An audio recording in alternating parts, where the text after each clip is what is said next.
Thank you for that introduction. Before I swear you, I want to make clear that before you give your statement, if you want to introduce family and friends in the audience, you're welcome to do that. Would you please stand? Raise your hand. Do you swear or affirm that the testimony you're about to give to the committee will be the truth, the whole truth, and nothing but the truth? So help you God. I do, Mr. Chairman. Okay. You may proceed. Chairman Grassley, Ranking Member Durbin, and members of the Judiciary Committee, thank you for the opportunity to appear today. I must start with a word of prayer for the tragic accident that befell our nation last night, where we lost civilians and service members. I pray for their families. I pray for law enforcement and military personnel, and I pray for their souls, and hopefully God will find them peace in the near future. I'd like to welcome my father, Pramod, and my mother, Anjana, who are sitting here today. They traveled here to get here from India. My sister's also here, Nisha. She also traversed the oceans just to be with me here today. It means the world that you guys are here. Jesse Krishna. I wouldn't be here today without their guidance, their unwavering support, and their relentless love. When President Trump informed me of his intention to nominate me as the director of the FBI, I was deeply honored. Sitting here today, I carry not only the dreams of my parents, but also the hopes of millions of Americans who stand for justice, fairness, and the rule of law. My commitment to these principles is deeply rooted in my family's history, which has profoundly shaped my worldview. My father fled Idi Amin's genocidal dictatorship in Uganda, where 300,000 men, women, and children were killed based on their ethnicity, just because they happen to look like me.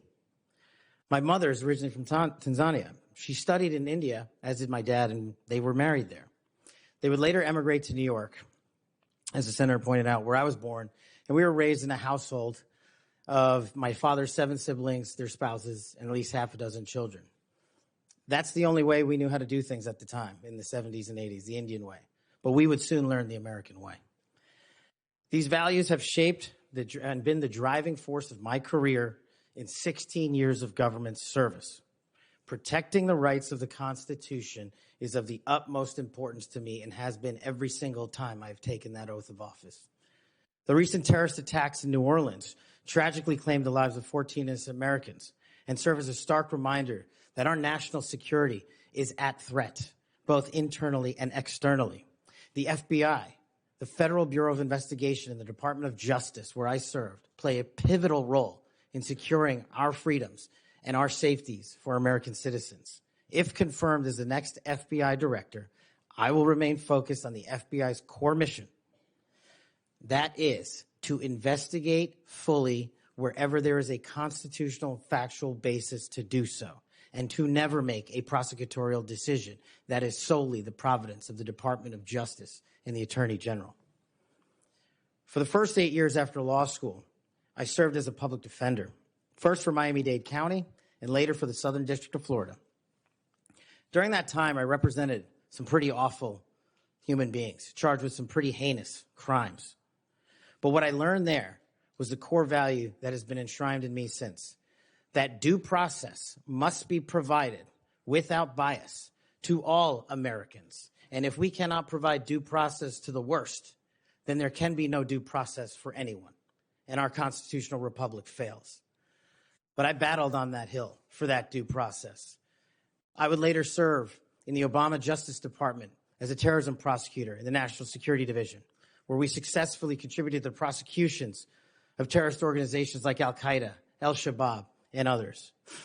I was honored to receive the 2017 Assistant Attorney General's Award from Loretta Lynch for my work in helping the Ugandans bring members of Al-Shabaab to justice for murdering 74 innocent people, including an American. I would also receive the Human Intelligence Award from the intelligence community for related work on that mission.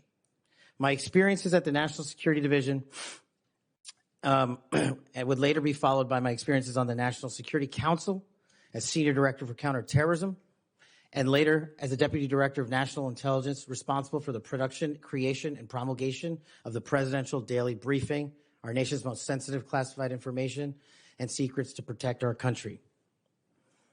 My time in the White House was preceded by my time right here in Congress as a staffer on the House Intelligence Committee, where I spearheaded the investigation that exposed serious FISA, Foreign Intelligence Surveillance Act, abuses by members of the Department of Justice and the Federal Bureau of Investigation. That misconduct eroded the public trust in our FBI. The erosion of trust, as Chairman Grassley pointed out, is all too low today. 40% of Americans have trust in the FBI. In order to get it back, there's a twofold track, Senator. One, violent crime is exploding in this country, and we cannot afford them to allow it to run away. We must tackle violent crime. Just in 2023 alone, there was 100,000 rapes, 100,000 drug overdoses, and 17,000 homicides. The priority of the FBI, if I'm confirmed, will be to ensure that our communities are protected and safeguarded and our children have parks to play in and not needles to walk over. The way we do this, we let good cops be cops. We let law enforcement, and we provide them with the tools necessary and resources they need to get after violent crime. The second way we do this on equal track is aggressive constitutional oversight from Congress. The public trust can only be restored if there is full transparency, and I am committed to that full transparency. Members of Congress have unfortunately submitted hundreds of questions that have been unanswered by the FBI in recent times. That will not occur if I am confirmed. All appropriate requests for information will be responded to expeditiously and fully. I'm committed to working alongside the dedicated men and women of the FBI. They are our warriors of justice, and I will always have their backs because they have the backs of the American people. I look forward to answering your questions, and I want to take a moment to thank my family, my friends, people who've traveled here, and my entire team that has made this day possible. God bless America, and I look forward to your questions.